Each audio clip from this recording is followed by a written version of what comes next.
Yan, magandang araw po. Maglilipat tayo ng punla ng mais. Magandang araw. Maglilipat tayo ng ating pinunlang mais, yung black corn dito. Sa sako lang. Sagitan po.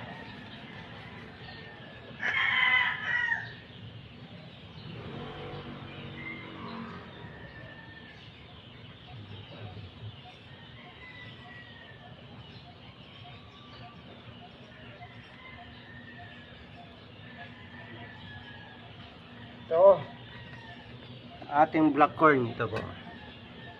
Yan, lipat na natin para lumaki na siya. So, tatanim sa sako, yung mga sako ng simento nyo, magagamit nyo yan pantanim sa inyong mga halaman. Yan, diba? Naghingal ako kanina, mahirap pala talagang maging magsasaka. So pasalamat tayo sa mga magsasaka natin, kasi nga kung hindi sa kanila, wala tayong makakain sa ating hapagkainan. Puro instant. Okay? So ito yung ating black corn. Tatanim pa natin yung iba.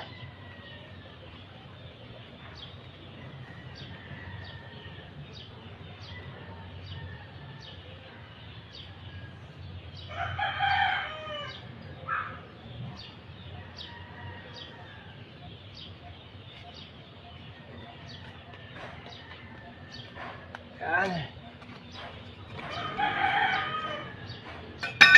Dito sa sako na to, pwede nyo tanim ng mga 2 piraso.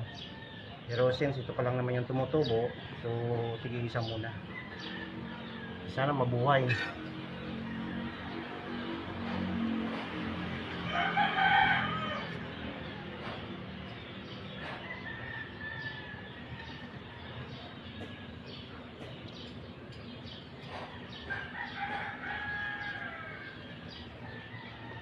Ito, 2 piraso to, 2 piraso. So, huwag natin pag-iwalayin. Baka magtampo yung isa.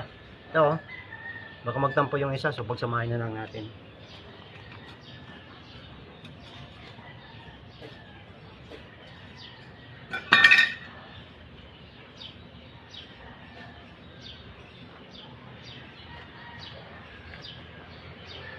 Alam niyo ba, ang inyong lingkod ay ang elementary tayo ay nagkaroon tayo ng award na Best in Agriculture, kasi mahilig po talaga tayong magtanim-tanim. Yan.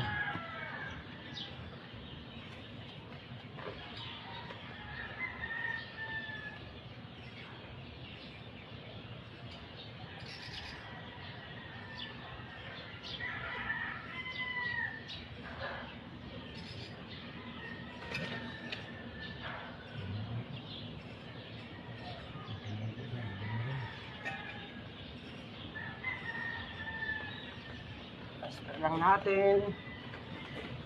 Pag umalang tayong punong ito, ayos na. Diba? Masarap kasi yung kakain ka na galing sa puno na pinaghirapan mo, napatubo mo mismo. Diba? Masaya.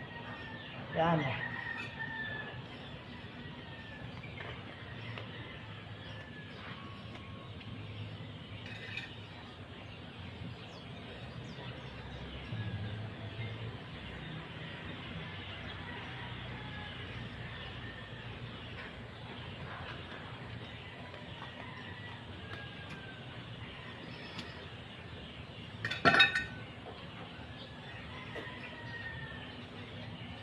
May lupain ko lang talaga, mabubuhay ka na. Hindi mo kailangan ng maraming buhay. Ito lang gusto kong buhay.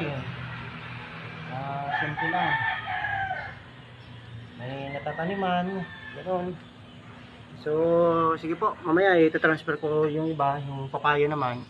So, dito muna ang ating video kasi nga wala tayong tagakuha. So, pagdasal natin na itong ating natanim na mais ay tumubo. Meron pa doon, dami pa. So, ito muna ang ating ginawa kasi nga humihingal na tayo. Humihingal na tayo. Mahirap talaga maging magsasaka kasi nga galing pa to sa baba, yung lupa, higakot pa tayo. So, wala na exercise ang lingkod. Sige po, maraming salamat. God bless po. Magandang umaga sa lahat.